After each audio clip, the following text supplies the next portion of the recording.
Hey everyone, welcome back to my channel Sonia Space. How are you? I hope you're well. So in this video, I'm going to be reacting to a trending video that I found on the streets of social media about a pastor in Rivers State that terminated the life of his 32-year-old wife with 3 kids. So if you have not subscribed to my channel, please subscribe, like this video and keep watching. There has been a video of how a man prematurely terminated the life of his 32-year-old wife with 3 kids.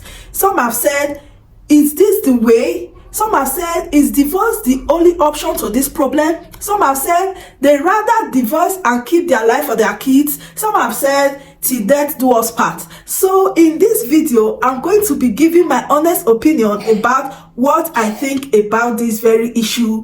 Is divorce the only option? Is marriage a life sentence? So keep watching. Divorce is one of the hardest decisions an individual can ever make. You know, in some cases where the relationship is unsafe and unhealthy, divorce may be the best option. But in some other cases, it is better to repair the relationship and keep the family together. Depending on the situation, only you can decide what you want for your family. Maybe you are at a crossroads and you are asking yourself, can this unhappy marriage become happy again? Or you are asking yourself, do I get divorced and find happiness again? We must know that a lot of marriages can be saved with proper help and willingness from both parties. Many marriages that could have ended up in divorce became healthy and satisfying because external factors can be affecting the marriage, like stress, financial issues. When those external factors affecting the marriage are solved, the marriage gets better. So I'm going to be using questions to analyze this very issue of marriage. First of all, the first question I have is, who are you as an individual? Do you know your identity as a person? It is very important for us to know who we are as a person in order for us to be successful in our relationship with other people. You know, if you treat yourself with value and respect, you won't allow others to treat you otherwise. So that anytime we come in contact with people that are not willing to treat us with respect, you will now be able to correct them immediately on how you should be treated, because you are not going to allow abuse, you are not going to allow disrespect. You are the one that is going to show others how they are to treat you. Talking of respecting yourself, one way to respect yourself is by acting right. You know, laying a good foundation for your relationship, laying a good foundation for your marriage. You will not go ahead and build your marriage on lies. You will not go ahead and build your marriage on deceit. And when your spouse finds out, they get angry, frustrated and miserable. You know, the Bible said that if the foundation is faulty, what can the righteous do? A lot of women, a lot of men, they go ahead, you know, building their relationship on lies. Some women, will even go about, maybe they have kids, they'll go ahead and tell the man that they don't have kids. They won't tell the man that look at the situation surrounding my life. Or the man will go ahead and tell the woman, you know, I have fleets of cars, I'm very rich, and then later the woman discovers that it was all lies, you know. Or, you know, even going ahead and telling lies about things like education. You are not educated, you tell your spouse that you are educated. All sorts of lies and deceit. Just maybe because the man wants to get married, the woman wants to get married, by all means, using all sorts of lies because their life is empty. They think that marriage is the solution to their life problems. So because of that, they go about telling lies. And when their partner discovers that they were being deceived, they become angry, they become bitter, they become frustrated, and then that will lead to abuse. Their partner will start treating them badly, their partner will start abusing them out of the anger that they were being deceived. So please, let us be very careful with the way we live our life. Let us be very careful with the decisions we make about our life. We should not handle our life carelessly. We should not live our life in I don't care manner. We should be very, very deliberate. We should be very, very careful. We should handle our life with the care and attention that it needs, so that we will be able to avoid abuse in our relationship, so that we'll be able to avoid abuse in our lives. That Sister A lied to her husband about some certain issues and the husband forgave her does not mean that Sister B will lie to her husband about that same issue and the husband will forgive her. So we should stop looking at others and we should act right. We should do the right thing. We should stop, putting our hands on things that are not good, so that we will be able to live peaceful and happy lives. So when we find ourselves at a crossroad in our marriages, in our homes, we must be able to sit down and ask ourselves some important questions.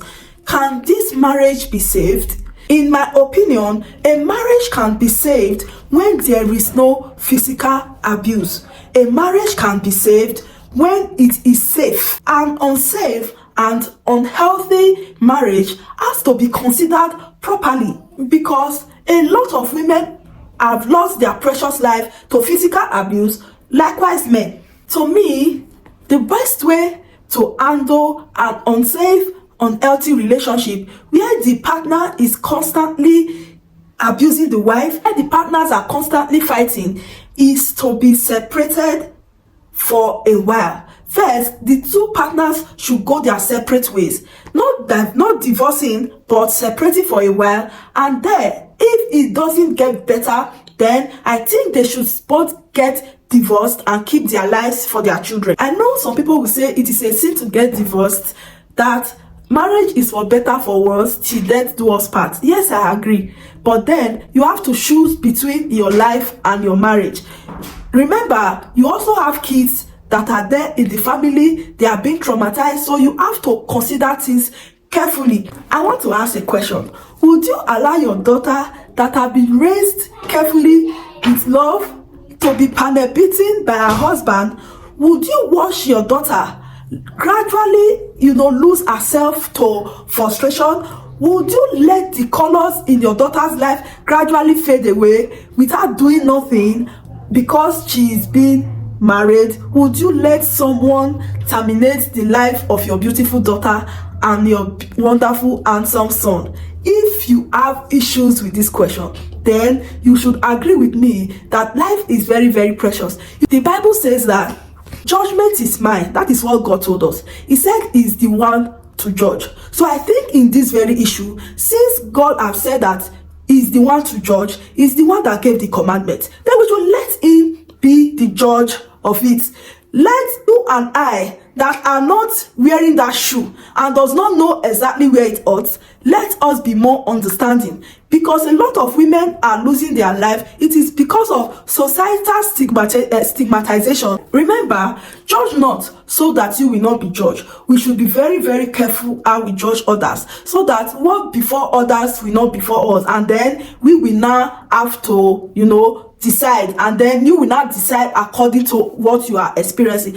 There are some certain things that you do not experience. You just look at it and then you draw your conclusions. There are some certain things that happens if you do not know what is going on. Just rather than judging harshly, give words of encouragement and live there, rather than stigmatizing these women, these men that have gone through hell. So as a Christian, if you find yourself at a crossroad in your marriage, decide whether it is safe or unsafe, and then make appropriate decisions. If it is safe, go ahead and do all that you can do. Do all within your power to repair your marriage, to restore your home, and then keep your family together. But if it is unsafe, I suggest that the partners should get separated.